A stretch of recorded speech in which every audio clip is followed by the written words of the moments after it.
Ladies and gentlemen, my name is The Reckonist, and welcome to Total War 3 Kingdoms, a first impressions video. This is based on around 45 hours of gameplay of a preview build. Thank you very much to Creative Assembly for giving me early access. I felt rather privileged when that email came into my box. Thank you very much. Now, in the first for a Total War series, we go to ancient China. 3 Kingdoms is set during the downfall of the Han Dynasty, which is 190 AD. The tyrant Dong Zhuo, I apologize for pronunciations, has absconded with the child emperor and uses him as a puppet. And also, just to make sure he does a good job, he burnt the capital to the ground, creating absolute chaos. And sensing opportunity here, warlords from all the great families of China have formed into coalitions to face the tyrant and put an end to his era of madness and return stability and prosperity to China. Now, 3 Kingdoms is based on 2 primary sources of the era, a 14th century novel, Romance of the 3 Kingdoms, and a 3rd century text called Records of the 3 Kingdoms.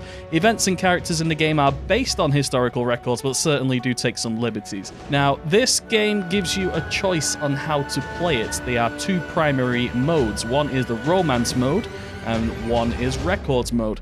In Romance mode, the Warlords, combat, and especially the color palette take on a fantastical element. Generals are one-man armies themselves, showing an absurd martial prowess, destroying entire units single-handedly in the right circumstances, and performing some superhuman abilities and feats.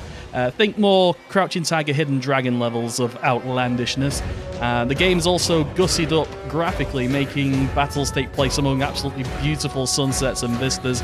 Saturation is turned really high up there. And the other mode is Records mode, which is much more grounded in reality and reflective of more recent historical Total War games. Generals have retinues and can be killed off if you try something even a little foolish. Battles are more a matter of attrition and tactics and can take much longer than the fast-paced, more, dynamic Romance mode. I think the best way to describe how both these modes feel is harking back to previous Total War titles. Romance mode feels more like Total War Online, where battles are quick and very attractive to look at, but Records mode feels more like Medieval 2, where it's slower, slog, fatigue-based, and tactics are super important there. So 2 distinct playstyles, and you can pick which one you want. As in all Total War games, there are campaign and battle play modes, and both can be played in online multiplayer. Campaign mode puts you in the sandbox map of China, where you can build your empire by taking part in wars, diplomacy, espionage, etc., as you try to unify China for your faction. There's also a multiplayer campaign mode, which can be played differently than in previous Total War titles. There's a special shared mandate treaty, which you and your co-op partner can select through diplomacy. It encourages cooperation, because if one of you dies, the game's over for both of you. And that certainly sounds like a lot of fun to me. Historical and custom battles are present, and online battles can be either quick play, or you can try your luck with the better players in the world on the ranked mode. Me being me, I spent the vast majority of my time in the campaign mode, testing each warlord out to find my favorite, and delving into the new features and mechanics. Every warlord has a unique starting location and faction specialization, which can be wildly different from the last warlord that you played. My favorites are Cao Cao, who has a credibility currency obtained by completing missions, and with this you can incite a proxy war between 2 factions who could be best friends, and there's no real questions asked about it. So you just use your currency, start a war. It could create chaos in a neighboring faction, and when the dust settles, you can just sort of walk in to a weakened faction lands and take them. It's a wonderful mechanic, and it's good fun. Zheng, I can't pronounce it correctly. The whole faction is dedicated to raising infamy to fuel constant expansion and demand huge tributes from weaker kingdoms as well. This is super hard to do, by the way. That is the most difficult campaign I think I've ever played on Total War game. He Yi of the DLC faction, the Yellow Turban Rebellion, focuses on building a tall, populous empire to field more units at a cheaper cost, sort of enabling a swarm playstyle on the campaign and in battles. It's similar to the Iko Ikki from Shogun 2, if you can remember that. Each warlord can be used in battle in various ways. They have their own classes. Commanders are similar to traditional Total War generals in that they are best used to inspire friendly troops and stay out of the fighting. But other classes excel in the thick of combat, such as the Vanguard. They can take down entire units themselves and have no problems fighting one-on-one. Champions excel in fighting other generals in normal combat or in the new feature, dueling. In romance mode, generals can now fight 1 versus 1 on the battlefield. A special duel option is selectable where you can challenge an opposing general to a fight. Each army ignores the generals as they go at each other, and it's really well implemented visually with choreographed fight scenes based around the weapons that your generals are actually carrying at the time, and it's sort of ripe for a screenshot competition because some of the visuals it creates are stunning. When one general's life is depleted in the duel, it's over. They either run away or they die, and this provides a buff to the winning duelist's army and a debuff to the loser's army. I really like this system, but I would like it if there was an option to end an entire battle this way, like the start of the movie Troy, where the duel loser automatically loses the battle and there is no fight. That sounds like a bit of fun and a little bit of variation. The only issue I have with this system is the AI often accepts duels where the general has absolutely no chance of being victorious.